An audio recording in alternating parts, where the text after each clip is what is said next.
So today let us talk about few myths about breast cancer. So ನಾನು ಒಂದು 10 patient breast lump ಇದೆ ಅಂತ detect ಮಾಡಿದ್ರೆ 8 out of those 10 are benign or non-cancerous breast lumps. So there are few myths about breast lumps or about breast cancer. I would like to talk about few myths about breast cancer. Ma'am, only women get it? It is a myth thinking that only women get breast cancer. What is the fact?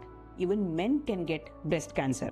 Is it contagious? It is a myth that breast cancer is contagious. ಅಂದ್ರೆ ಏನು, ಇವಾಗ ತಾಯಿಗೆ breast cancer ಇದ್ರೆ ತಾಯಿ ಮಗಳನ್ನ ಮುಟ್ಬಿಟ್ರೆ breast cancer ಬರುತ್ತೆ, ಹಂಗಲ್ಲ.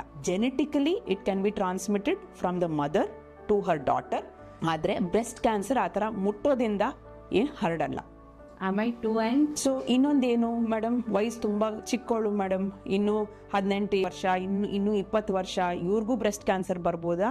S, even young women can get breast cancer.